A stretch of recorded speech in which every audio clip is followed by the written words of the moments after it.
नमस्कार साथियों, मैं अजीत स्वागत करता हूं आपके अपने प्यारे परिवार रोजगार विद अंकित पर। कैसे हैं आप सब लोग? आशा करता हूं बहुत अच्छे होंगे, स्वस्थ होंगे, लाजवाब होंगे। तो सभी साथीगण ज्यादा से ज्यादा संख्या में लाइव रहेंगे।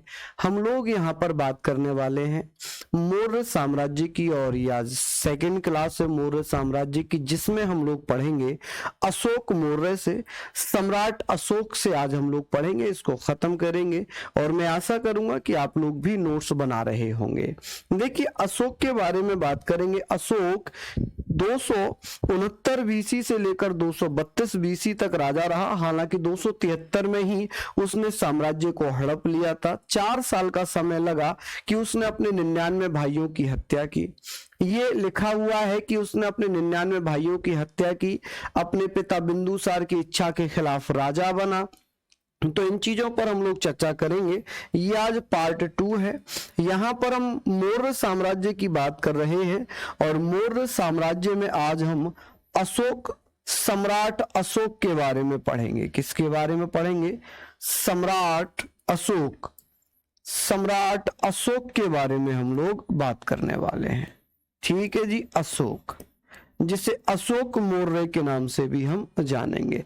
अब बात आती है कि अशोक मौर्य ने 269 बीसी से लेकर 232 बीसी तक शासन किया था। 232 बीसी तक अशोक मौर्य राजा रहता है। अब अशोक का जन्म, देखिए अशोक का जन्म कब हुआ है? जन्म आप कहेंगे अशोक का जन्म वर्ष कब हुआ था? 304 बीसी में।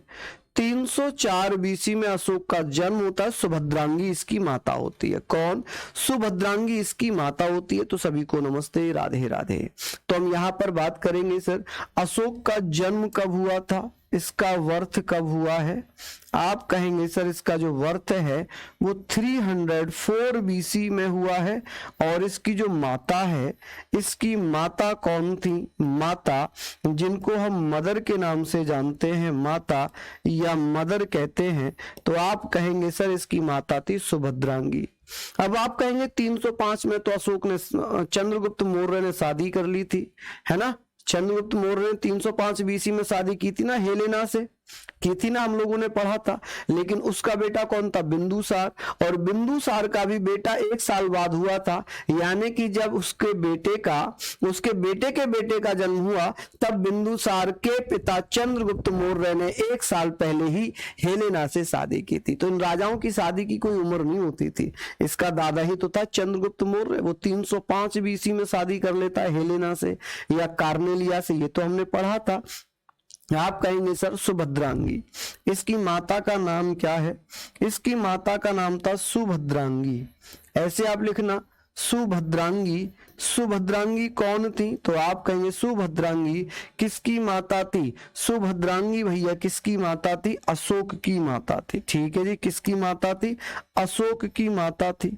अब बात आती है सर अशोक के जो नाम है, अशोक के नाम जैसे देव नाम, प्रिय है, प्रियदर्शी है, कुछ ऐसे इंस्क्रिप्शन है, अभिलेख हैं जिसमें अशोक को अशोक नाम से बताया गया है। कौन कौन से ऐसे अभिलेख होंगे?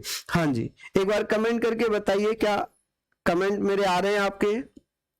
बताइए, यहां तक जितनी चीजें मैंने आपको बताई हैं ये समझ में आ रही हैं आप लोगों तक? समझ में आ रही है यहां तक? आप सब लोग कमेंट करके बताइए। चलिए, बहुत बढ़िया। माँ का नाम, हाँ जी, सुभद्रांगी था भैया। क्या नाम था? सुभद्रांगी। अब बात करते हैं अशोक के नाम।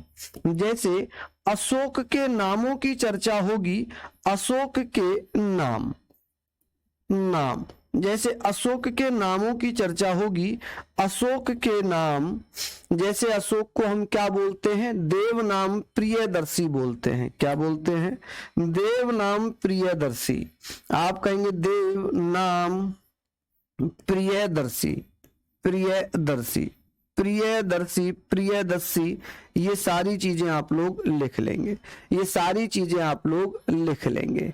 अब बात करते हैं सर, ये वाला एक बच्चा कह रहा है ये वाला क्लियर नहीं हुआ, गद्दी पर बैठा है ये, लेकिन इसने साम्राज्य कब हड़प लिया था? 273 बीसी में इसने साम्राज्य हड़प लिया और 4 साल का समय इसे लगा, 4 साल इसे लग गए, मतलब साम्राज्य गद्दी पर बैठने में, गद्दी पर बैठने में या गद्दी पर बैठने में इसको कितना समय लगा?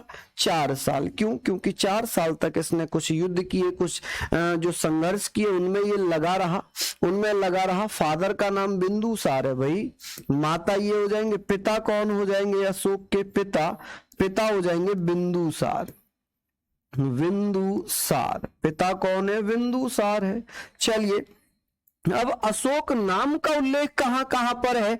अशोक नाम का उल्लेख कहां कहां पर किया गया है कि अशोक नाम का उल्लेख कौन कौन से, अशोक नाम का उल्लेख, अशोक नाम का उल्लेख किस किस अभिलेख में किया गया है? अशोक नाम का उल्लेख, का उल्लेख किस किस में किया गया है?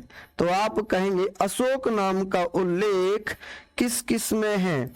अशोक नाम का उल्लेख कहां पर है? तो भैया आप कह सकते हैं सर नेम ऑफ अशोका कौन कौन से अभिलेख में लिखा हुआ है?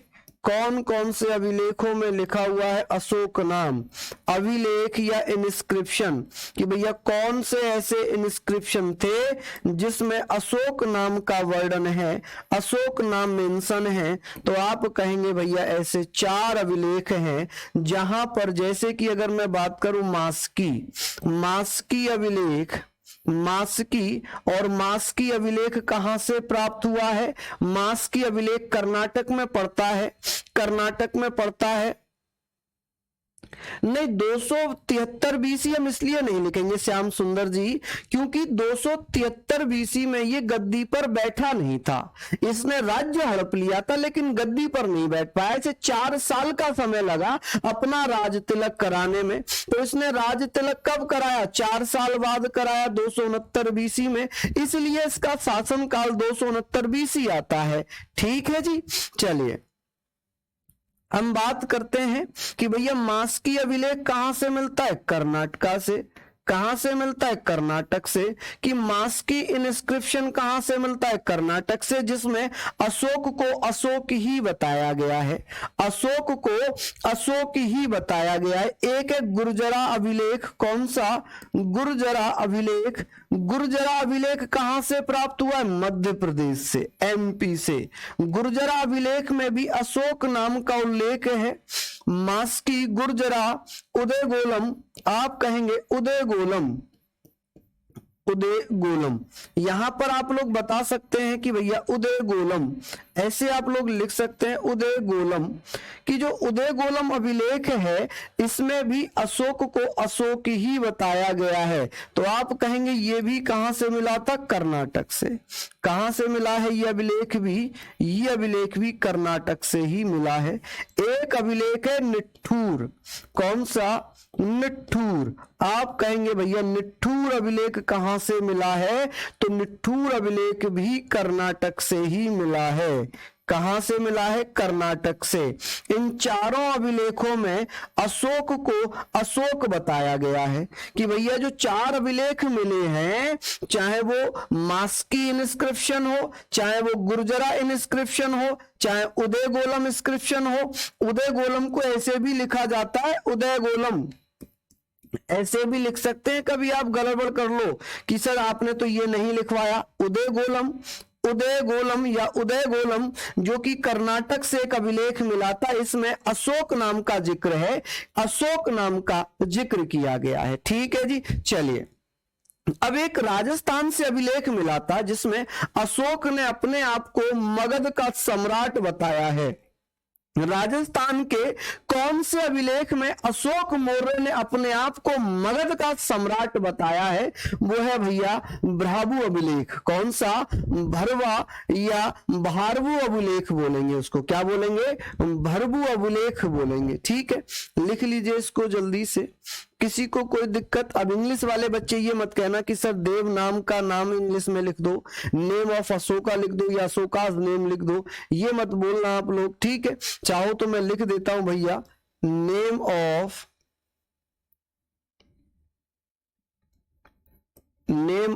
अशोका, इसको इंग्लिश में अशोका लिखते हैं, ठीक है जी, इंग्लिश में अशोका लिखा जाता है, तो ये आप लोग ध्यान से लिखना, ठीक है जी, लिख लीजिए।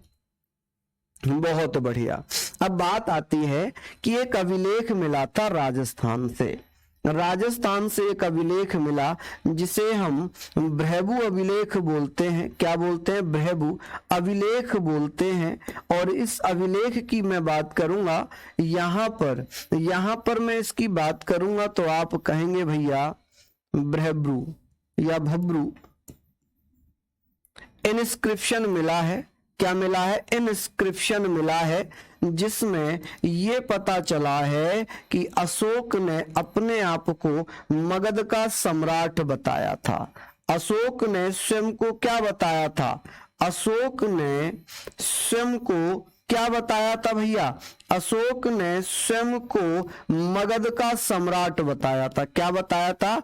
मगध का सम्राट बताया है, अपने आप को मगध का सम्राट बताया। कौन सा ऐसा अभिलेख है जिसमें अशोक ने अपने आप को मगध का सम्राट बताया था? तो वो था भैया, Ashoka has described himself as a emperor of Mughal Magadh empire, Mughal नहीं मगध, ठीक है जी। चलिए बहुत बढ़िया, शानदार, हाँ जी बहुत बढ़िया। पुराणों में इसे अशोक वर्धन कहा गया है, ठीक है जी, लिख लिया। अब भैया एक पॉइंट ये हो जाएगा, इसका दूसरा पॉइंट ये है कि पुराणों में अशोक को क्या बताया गया है? पुराणों में अशोक को क्या बताया गया है? पुराण आप जानते होंगे, पुराण में अशोक को अशोक वर्धन कहा गया है, अशोक को अशोक वर्धन बताया गया है। अशोक वर्धन क्या बताया है? अशोक वर्धन बताया है, ठीक है जी। क्या बताया है? पुराणों में अशोक वर्धन बताया गया है। चलिए अब हम बात कर लेते हैं, ये हमने पढ़ लिया, ये थोड़ी सी चीजें हम लोग यहाँ पर बात कर लेंगे। बहुत बढ़िया, चलिए। हाँ जी बिल्कुल अंकुर जी, बिल्कुल काफी है, बिल्कुल काफी है, ठीक है, आप मैच कर लेना तो ठीक है, मैच कर सकते हैं। चलिए ये अभिलेख कहां से मिला है? अगर मैं बात करूं सर, ये अभिलेख कहां से प्राप्त हुआ है? राजस्थान से। कहां से? राजस्थान से ये अभिलेख प्राप्त हुआ, ठीक है। कहीं कहीं इसको क्या लिखा हुआ है? कहीं कहीं इसको भैया भब्रू की जगह भब्र अभिलेख भी लिखा हुआ है, तो भब्रू या भब्र अभिलेख बात एक ही हो जाएगी।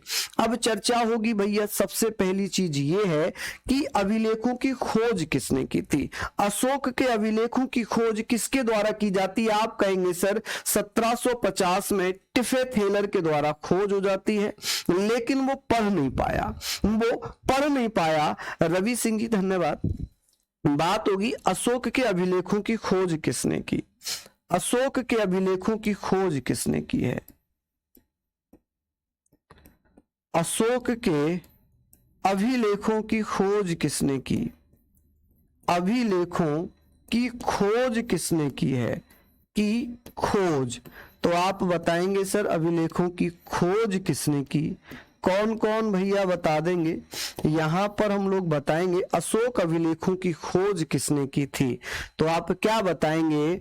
रिकॉर्ड्स किसने डिस्कवर किए थे? तो आप कहेंगे अभिलेखों की खोज किसने की थी?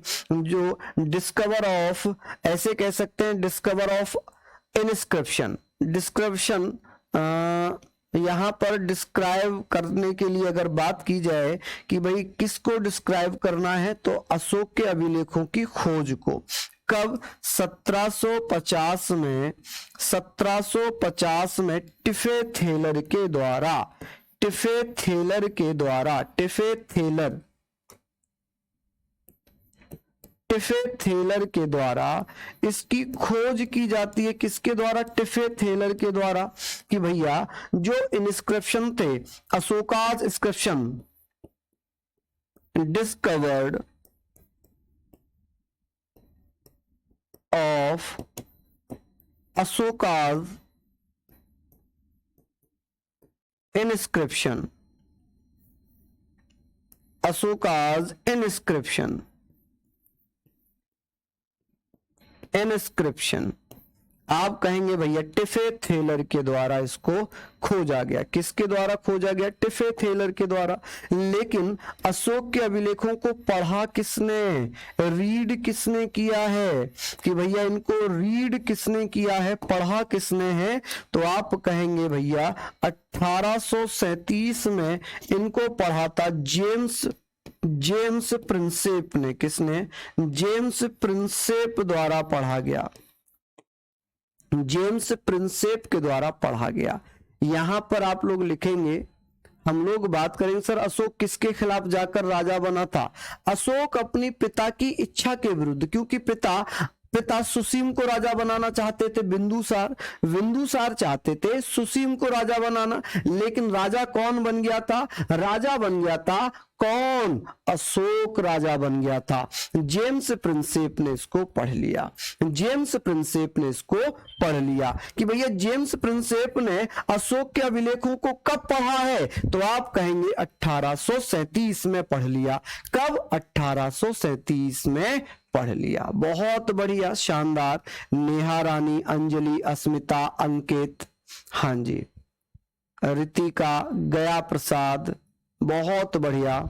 सर मेरा एक डाउट है, अशोक ने भाइयों को किल क्यों किया? ये भैया श्याम सुंदर जी का एक डाउट है कि अशोक ने अपने भाइयों को क्यों मारा। देखिए जब गद्दी का लालच होता है ना, तो हमेशा लड़ाई भाइयों में हुई है।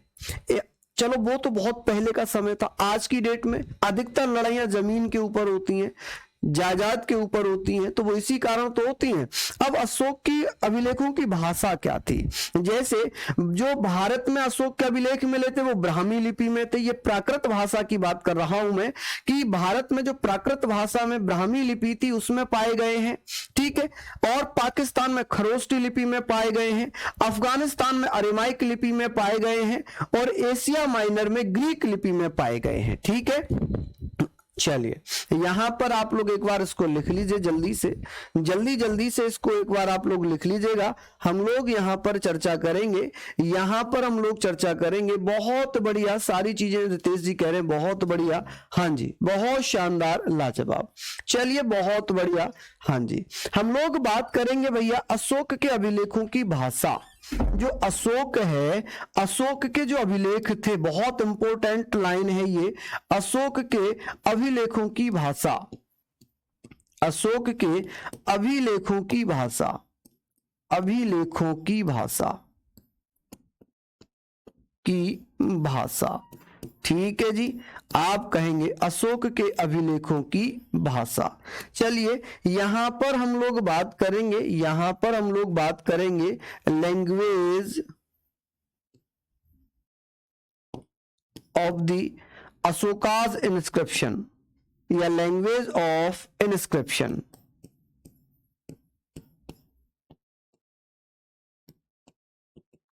जो अभिलेख थे, अभिलेखों की भाषा क्या थी? अभिलेख जो थे उनकी भाषा क्या थी? जैसे भारत में जो अभिलेख मिले हैं, भारत में जो अभिलेख मिले थे, जैसे भारत में अधिकतर जो अभिलेख पाए गए, भारत या इंडिया की अगर मैं बात करूं, भारत में अधिकतर कौन सी भाषा में पाए गए थे? ब्राह्मी लिपि में पाए गए थे। किसमें? ब्राह्मी लिपि में पाए गए थे, ठीक है। कौन सी लिपि में पाए गए? ब्राह्मी लिपि में पाए गए। अगर पाकिस्तान की बात होगी कि भैया पाकिस्तान में कौन सी लिपि में पाए गए हैं, तो आप कहेंगे सर खरोष्टी लिपि में। किसमें? खरोष्टी लिपि में, ठीक है जी। आप कहेंगे सर खरोष्टी लिपि, इसको खरोष्टी लिपि पढ़ना। कौन सी पढ़ना? खरोष्टी लिपि पढ़ना, ठीक है जी। खरोष्टी लिपि को हम क्या बोलते हैं? इसको ब्राह्मी लिपि बोलेंगे। क्या बोलेंगे इसको? हम ब्राह्मी लिपि बोलेंगे। आप लिखना, ब्राह्मी स्क्रिप्ट बोलेंगे, ठीक है। लिपि को स्क्रिप्ट बोला जाता है, ठीक है। इसको हम क्या बोल देंगे? खरोष्टी लिपि बोलेंगे। क्या बोलेंगे इंग्लिश में? खरोष्टी स्क्रिप्ट बोल देंगे, खरोष्टी स्क्रिप्ट, ठीक है। अब बात करते हैं भैया अफगानिस्तान में कौन से अभिलेख पाए गए, किस भाषा में? अफगानिस्तान की बात होगी तो आप कहेंगे यहां पर अरेमाइक। कौन से? अरेमाइक लिपि में पाए गए थे। अरेमाइक लिपि में, कौन सी लिपि में? अरेमाइक लिपि में अभिलेख पाए गए थे अफगानिस्तान में। लेकिन अगर मैं बात करूं मध्य एशिया की, अगर मैं मध्य एशिया की बात करता हूं, माइनर एशिया की बात करता हूं, मध्य एशिया जो तुर्की वाला क्षेत्र है, जो तुर्की वाला क्षेत्र है जिसको टर्की कहते हैं वर्तमान में, तो तुर्की वाला जो क्षेत्र है, तुर्की वाला जो क्षेत्र है उसके बारे में हम लोग बात करते हैं। आप लोग कहेंगे कि भैया ये ग्रीक लिपि में लिखे गए थे। किस में? ग्रीक लिपि में लिखे गए थे। ग्रीक लिपि में लिखे गए थे। ग्रीक स्क्रिप्ट में लिखे गए हैं। तो अशोक के अभिलेखों की भाषा हमने पढ़ ली, ब्राह्मी, खरोष्टी, अरेमाइक और ग्रीक। ये बहुत ज्यादा पूछा जाने वाला क्वेश्चन है कि जो भारत में पाए गए ब्राह्मी लिपि है ये प्राकृत भाषा की ही लिपि मानी जाती है, तो कहीं कहीं प्राकृत भाषा दे दी जाती है ब्राह्मी लिपि ना देकर। तो याद रखना कि प्राकृत इसका मतलब यही हो जाएगा। चलिए बड़े भैया, उस टाइम आपको क्या पता था कि पाकिस्तान देश बनेगा जो अलग लिपि लिखी थी? समझ नहीं आई। बिल्कुल मुझे नहीं पता था कि पाकिस्तान बनेगा, है ना। मेरे पूर्वजों को भी नहीं पता था, उनके पूर्वजों को भी नहीं पता था। ऐसा हो सकता है क्या? चलो मैं मान लिया मुझे नहीं पता था, मेरे पूर्वजों को नहीं पता था। लेकिन अब वर्तमान में जो पाकिस्तान क्षेत्र है, जो पाकिस्तान देश है, वहां पर जो पाई गई हैं वो खरोष्टी लिपि है। चलो मैंने मान लिया पाकिस्तान बनेगा। अफगानिस्तान से जो मिला है वो अरेमाइक है। मुझे क्या पता था मध्य एशिया बनेगा नहीं बनेगा। वहां से क्या पाया गया है? वहां से भी तो ग्रीक लिपि पाई गई है।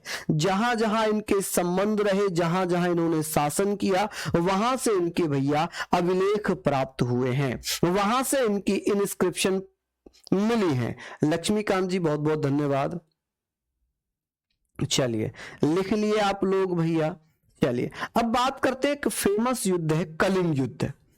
एक ऐसा युद्ध जिसने अशोक के विचारों को ही बदल दिया। अशोक जो लोह रक्त की नीति अपनाता था, जैसे बलबन ने अपनाई थी ना, लोह और रक्त की नीति अपनाई थी, रक्त करो, ब्लड बहाओ और शासन करो, वैसे ही कलिंग युद्ध के बाद अशोक ने जो मेरी घोष की नीति थी, मेरी घोष, जिसका मतलब था युद्ध की नीति, युद्ध करोगे तभी शासन कर पाओगे, मारोगे तभी शासन कर पाओगे, इस नीति को अशोक ने कलिंग युद्ध के बाद त्याग दिया। अशोक ने कलिंग युद्ध के बाद मेरी घोष की नीति का त्याग किया और धर्म घोष की नीति अपना ली। धर्म घोष की नीति का मतलब है शांति, पीस पॉलिसी, पीस पॉलिसी। ठीक है जी, यहां पर आप लोग लिख लेंगे। ठीक है, भेरी घोष भैया क्या है? भेरी घोष के बारे में हम बात करेंगे। चलिए लिख लिया।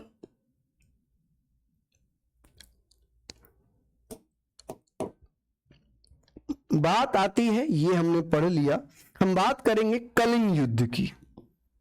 हम बात करेंगे कलिंग युद्ध की। कलिंग युद्ध, कलिंग युद्ध के बारे में हम चर्चा कर रहे हैं कि भैया कलिंग वॉर कब हुआ था जी? कलिंग वॉर आप कहेंगे भैया कलिंग वॉर कब हुआ है?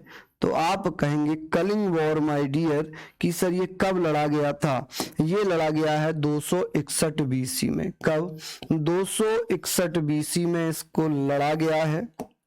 अब बात आती है कि सर इसमें अशोक ने किसको हराया था? आप कहेंगे सर अशोक ने, किसने मेरे भैया? अशोक ने कलिंग नरेश को पराजित किया। अशोक ने कलिंग के राजा, कलिंग के राजा, कलिंग के राजा, क्या नाम था जी कलिंग के राजा का? कलिंग के राजा पद्मनाभन, पद्मनाभन को पराजित किया। पद्मनाभन को क्या कर दिया? को हराया। अब इसमें क्या हो जाता है, कैसे इनका मन हृदय परिवर्तित हुआ? पद्मनाभन के लगभग 1.5 लाख और अशोक के लगभग 1 लाख सैनिक मारे गए। 2.5 लाख सैनिक मारे गए। बहुत बड़ी संख्या में जब सैनिक मारे गए तो अशोक ने युद्ध नीति का त्याग कर दिया। क्या कर दिया? युद्ध नीति का त्याग कर दिया। यह खारवेल नहीं है, इस समय खारवेल थोड़े ही थे, इस समय तो पद्मनाभन थे। कौन थे? पद्मनाभन थे, यहां पर भैया हरा दिया जाता है।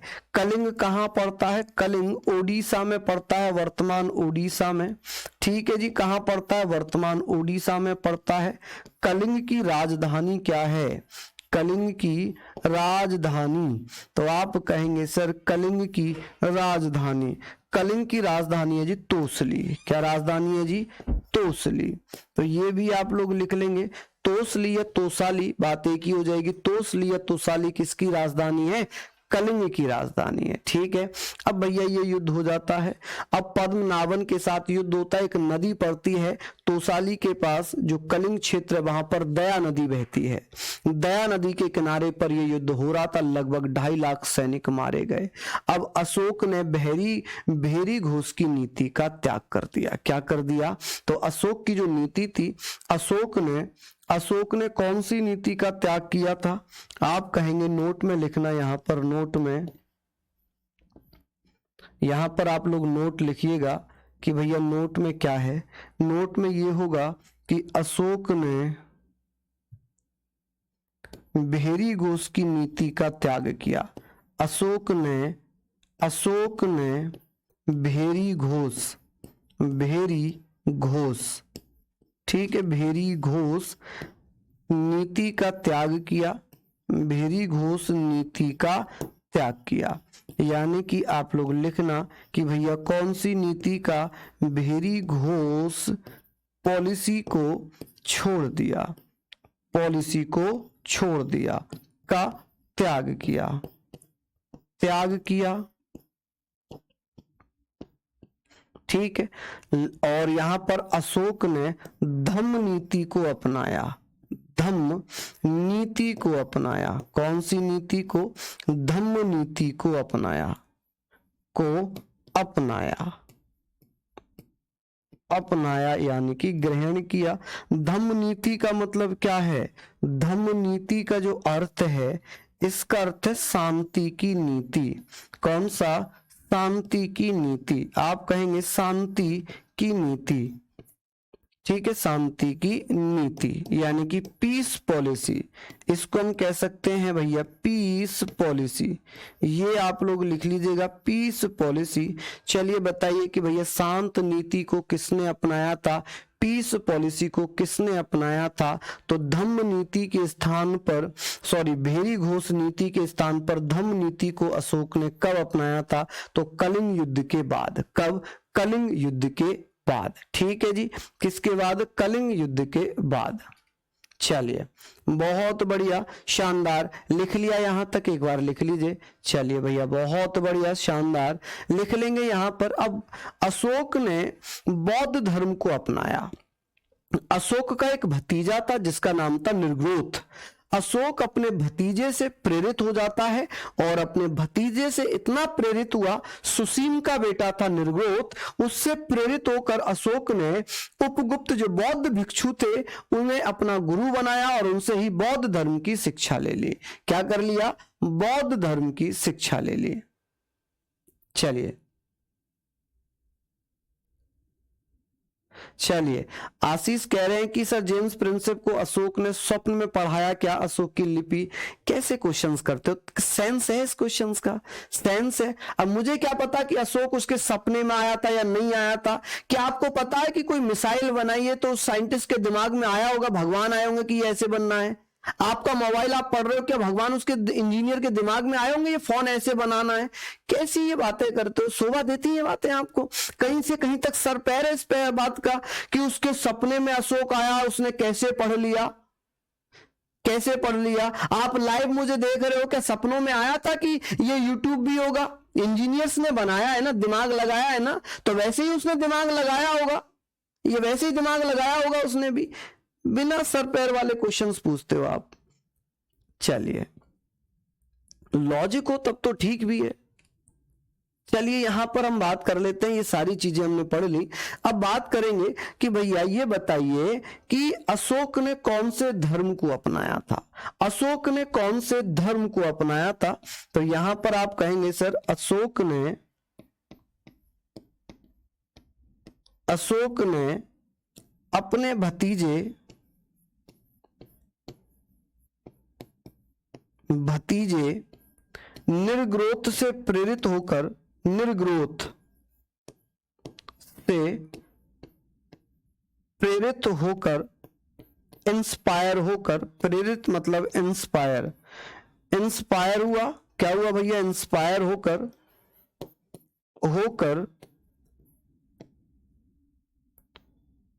उपगुप्त को अपना गुरु बनाया, उपगुप्त को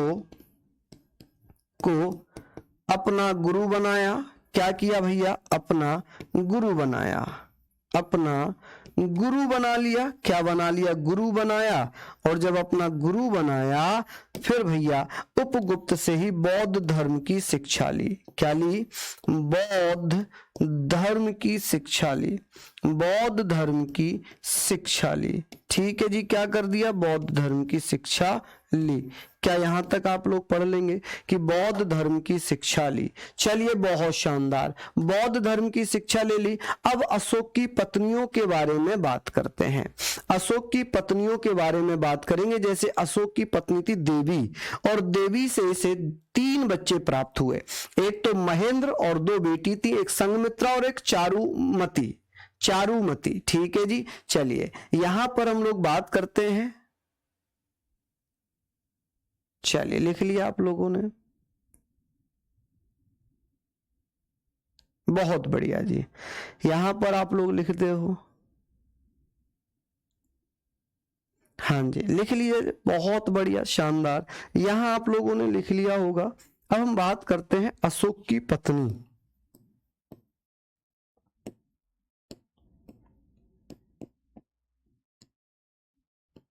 अशोक की पत्नी, ठीक है।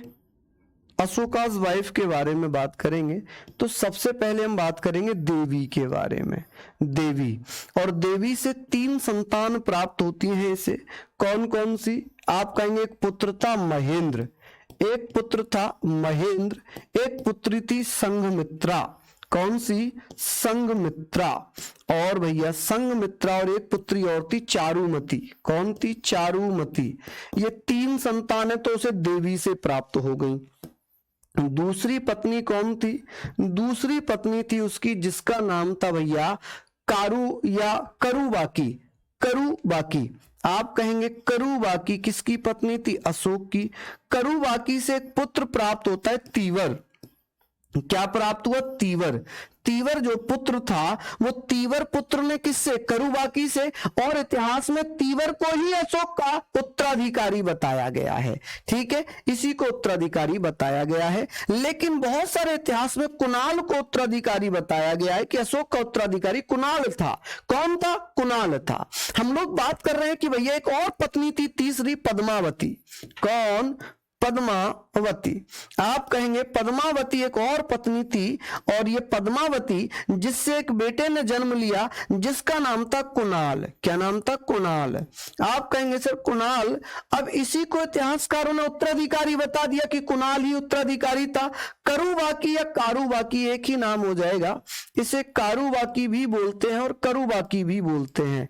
ठीक है, करुबाकी या कारुबाकी। अब हमने बात कर ली धर्म प्रचार की, बात करेंगे कि अशोक ने धर्म प्रचार के लिए किसको भेजा था। जैसे महेंद्र और संघमित्रा को धर्म प्रचार के लिए कहां भेज दिया था, तो अशोक ने इन दोनों को श्रीलंका भेज दिया। कहां भेज दिया, श्रीलंका भेज दिया धर्म प्रचार के लिए। ठीक है जी। अब तक्षशिला किसको भेजा था, तो आप कहेंगे सर मझान्तिक को। किसको, मझान्तिक को। ठीक है, तो आप कहेंगे सर संघमित्रा। धर्म प्रचार की बात होगी कि भैया अशोक ने बौद्ध धर्म के प्रचार प्रसार के लिए जो प्रोपागेट चल रहा था बौद्धिज्म का, कि भैया बौद्ध धर्म का प्रचार प्रसार, बौद्ध धर्म का प्रचार प्रसार, धर्म का प्रचार प्रसार, प्रचार प्रसार, ऐसे आप लोग लिख सकते हैं प्रसार। चलिए, बौद्ध धर्म का प्रचार प्रसार यानी कि किसने किसको भेजा था, तो प्रोपोगेटेड बोलते हैं, बौद्ध धर्म का प्रचार प्रचार बोलते हैं प्रोपोगेटेड। यही तो बोलेंगे भैया, यही तो बोलेंगे प्रोपो। ओहो, स्पेलिंग गलत लिख दी मैंने, प्रोपोगेटेड ऑफ बुद्धिज्म। ऐसे आप लोग पढ़ लेंगे बुद्धिज्म के बारे में, ठीक है। बुद्धिज्म के बारे में बात करेंगे कि भैया श्रीलंका में किसको भेजा था, श्रीलंका किसको भेजा था बौद्ध धर्म प्रचार के लिए, श्रीलंका किसे भेजा, तो श्रीलंका कौन जाता है, उसका बेटा महेंद्र, उसका बेटा महेंद्र जाता है, और कौन जाएगा, महेंद्र और संघमित्रा को भेज दिया, महेंद्र एवं संघमित्रा को भेजा, किसको भेजा, संघमित्रा को भेजा, दोनों भाई बहन को कहां भेज दिया, श्रीलंका। चलिए अब बात आती है भैया कि तक्षशिला किसको भेजा था, कि तक्षशिला किसको भेजा था, मैं केवल वही बताऊंगा जो इंपॉर्टेंट होंगे और जो आएंगे। तक्षशिला किसको भेजा था, तक्षशिला, आप कहेंगे तक्षशिला भेजा था किसको भैया, आप कहेंगे भैया किसको भेजा था, तो भैया मझांतिक को भेजा था, किसको भेजा था, तो आप कहेंगे सर मझांतिक को भेजा था, मझांतिक को भेजा था, ठीक है। इसको ऐसे लिखना मझांतिक, मझांतिक, ठीक है जी। मझांतिक को कहां भेजा था, तक्षशिला भेजा था, कहां भेजा था, तक्षशिला भेजा था, ठीक है जी। कहां भेजा है, तक्षशिला भेजा है। चलिए ये हम लोग लिख लेंगे। अब भारत में जो सर्वप्रथम शिलालेखों का, जो मैं ऐसे बात करूं कि स्तंभ लेख भी किसने स्टार्ट किए थे, तो अशोक ने ही शिलालेखों का स्टार्ट किया, इसीलिए राजा अशोक को शिलालेखों का जनक भी कहते हैं, क्या कहते हैं, शिलालेखों का जनक भी कहते हैं, ठीक है जी। चलिए चलिए बहुत बढ़िया जी, लिख लिए होंगे यहां पर, ये सारी चीजें आप लोग लिख लीजिए। अब हम बात करेंगे, यहां तक हमने पढ़ लिया, हम बात करेंगे भैया अशोक को शिलालेखों का जनक भी कहा जाता है, उसके 14 शिलालेख थे, और वो 14 शिलालेख भैया मैं यहाँ पर बताने वाला हूँ, ठीक है। अशोक ने बौद्ध धर्म प्रचार के लिए अशोक ने महेंद्र और संघमित्रा को भेजा था, किसको भेजा था, संघमित्रा को भेजा था, ठीक है जी। और तक्षशिला मझांतिक को भेजा था, हिमालय क्षेत्र में मध्यम को भेजा था, और उसके शिलालेखों का जो प्रारंभ है अशोक ने ही करवाया है। भारत में सर्वप्रथम शिलालेखों का जो प्रारंभ है वो अशोक ने ही कराया है। समय कम है इसलिए जो बचे हुए हैं वो मैं आज ही पीडीएफ से खत्म करूंगा। किसी को कोई दिक्कत तो नहीं है, किसी को कोई दिक्कत तो नहीं है कि भाई अशोक को भारत में अभिलेखों का जनक कहते हैं, अभिलेखों का जनक कहा जाता है, जनक, फादर ऑफ इनस्क्रिप्शन कहा जाता है, फादर ऑफ इनस्क्रिप्शन कहा जाता है, इनस्क्रिप्शन, फादर ऑफ इनस्क्रिप्शन किसे कहते हैं, अशोक को। तो अशोक के 14 जो शिलालेख थे, 7 स्तंभ लेख थे, और भैया 3 गुहा लेख थे। स्तंभ लेख यानी कि कॉलम आर्टिकल्स कितने थे, 7, और कैवली या कैवरली कितने थे, 3 थे, और भैया शिलालेख कितने थे, एडिक्ट ऑफ अशोका कितने थे, 14 थे। इनको आप यहां से लिख लीजिएगा, यहां से आप लोग इसको लिखिएगा। चलिए इसके बाद में 14 शिलालेखों के बारे में बताऊंगा, 14 शिलालेखों के बारे में बताऊंगा, क्योंकि एक एक करके अगर मैं उनको लिखवाऊंगा तो बहुत लंबा समय जाएगा, बहुत लंबा। ये पीडीएफ में ऐड मिलेंगे आपको, ये पीडीएफ में ऐड मिल जाएंगे, इसलिए ये मैंने पीडीएफ से लिए हैं। जैसे कि 14 जो शिलालेख हैं, पहले शिलालेख में क्या लिखा है, पशु बलि की निंदा, अहिंसा, समस्त प्रजा हमारे पुत्र हैं। ऐसे क्वेश्चन आता है कि अशोक ने किस शिलालेख में कहा है कि समस्त प्रजा मेरा पुत्र है, समस्त प्रजा मेरी संतान है, किस अभिलेख में लिखा हुआ है। अशोक ने युद्ध नीति क्यों त्यागी थी, अशोक ने भैया जब 2.5 लाख लोग मारे गए, उन्होंने देखा कि अब तो बहुत संख्या में लोग मारे गए, तो उन्होंने छोड़ दिया, ठीक है।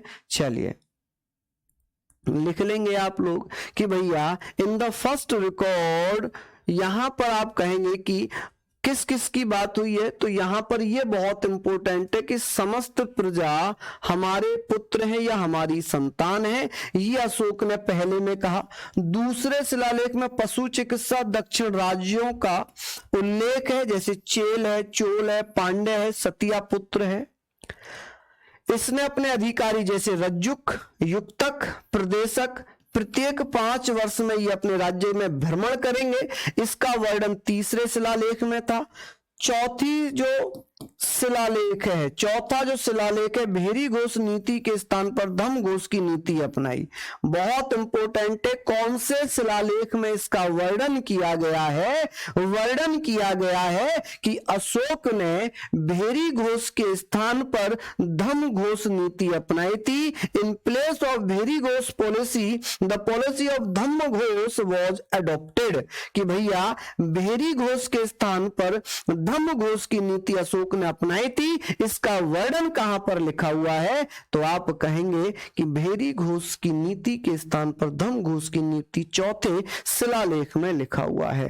लिखने के चक्कर में मत पड़ना, पीडीएफ तुरंत डाल रहा हूं आपके ग्रुप में, तुरंत डाल दूंगा, ठीक है। अब बात करते हैं 5वें में क्या लिखा? धम महामात्र। धम महामात्र का मतलब था धर्म प्रचार के लिए नियुक्त किए गए अधिकारी। धर्म महामात्र या धम महामात्र का मतलब है धर्म प्रचार के लिए नियुक्त किए गए अधिकारी, ठीक है। लिखोगे क्या? चलो लिख लो, अगर लिख रहे हो जल्दी से लिख लो, जल्दी से अगर लिख रहे हो तो बहुत बढ़िया जी, शानदार, लाजवाब।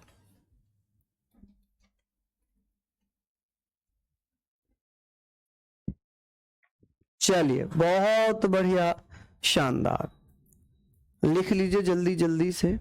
जो इम्पोर्टेंट है वो इसमें मैंने आपको बता ही दिया है। पहला बहुत इम्पोर्टेंट है और चौथा बहुत इम्पोर्टेंट है, चौथा बहुत इम्पोर्टेंट है, ठीक है।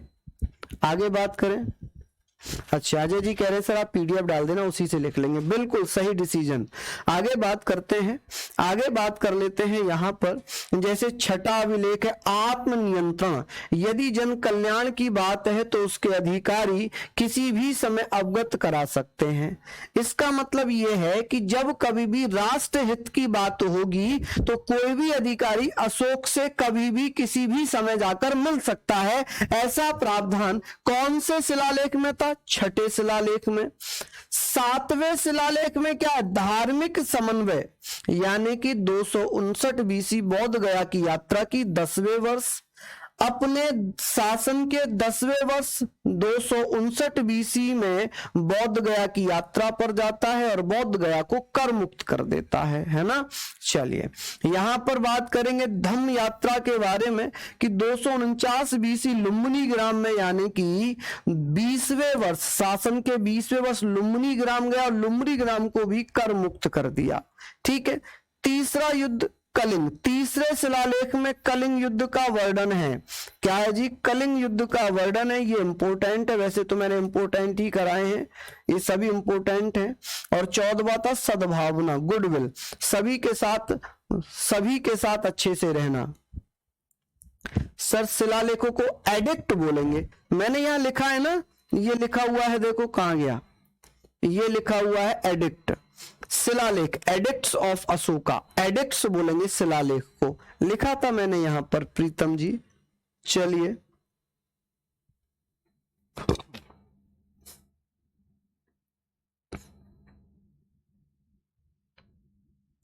लिख लीजिए, जल्दी से लिख लीजिएगा आप लोग। सर किसी टीचर ने हमको पढ़ाया था कि किसी लड़की के कारण कलिंग का युद्ध हुआ था। देखिए अब जब मैं आपको पढ़ा रहा हूं, मान लीजिए अब आप पढ़ रहे हो, अब आप कहोगे सर मुझे नींद आ रही है, कुछ भी हो रही है, तो टीचर क्या करता है, थोड़ा सा मसाला लगा देता है ताकि वो आप उसमें इंटरेस्ट लेने लग जाओ, आपकी नींद भग जाए। बस यही थोड़ा बहुत कारण होता है कि इधर उधर की बातें करके थोड़ा बहुत आपको अच्छे से आपकी नींद भगाई जाती है, बस, और कुछ नहीं है, ठीक है। चलिए अब बात करते हैं अशोक के स्तंभ लिखते 7, अशोक के स्तंभ लिखते 7, जैसे दिल्ली टोपरा है, मेरठ टोपरा है, कि अशोक के दिल्ली टोपरा, मेरठ टोपरा। अब बात आती है कि सर इनको दिल्ली में किसने स्थापित किया था, तो भैया मेरठ अभिलेख को या स्तंभ लेख को दिल्ली में फिरोज शाह तुगलक ने स्थापित करवाया था। कौसाम्बी है, लोहरिया नंदनगढ़ है, लोहरिया अरारोज है, रामपुरा या रामपुरवा है, अशोक के स्तंभ लेख हैं। ठीक है जी, ये कहां पर मिले थे? बिहार में। ये कहां पर मिले हैं? ये कौसाम्बी हुआ, ये हुआ, ये हुआ, ये कहां मिले हैं? बिहार में मिले हैं। ठीक है जी, कहां मिले हैं? बिहार में मिले हैं। चलिए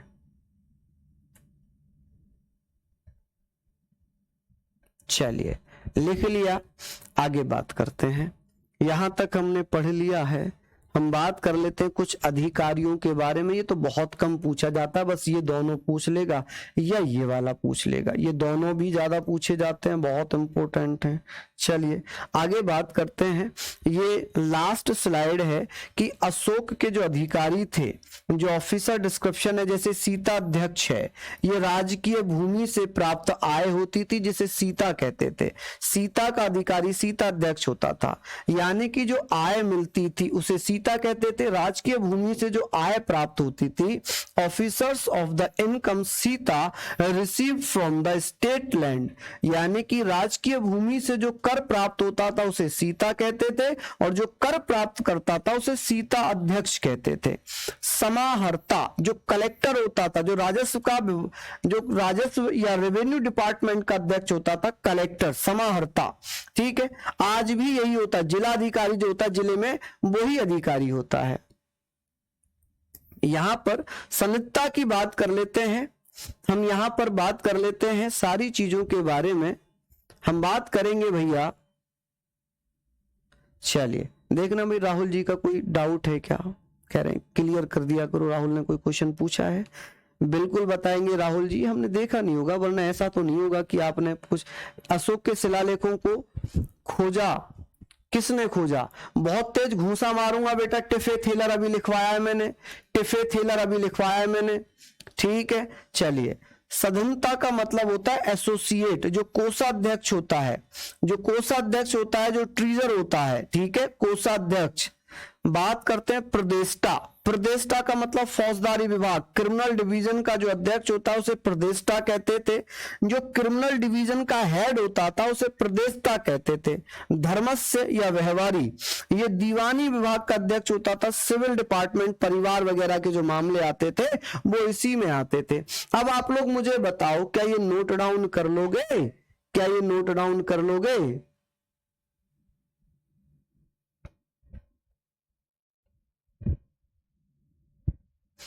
चलिए बहुत बढ़िया,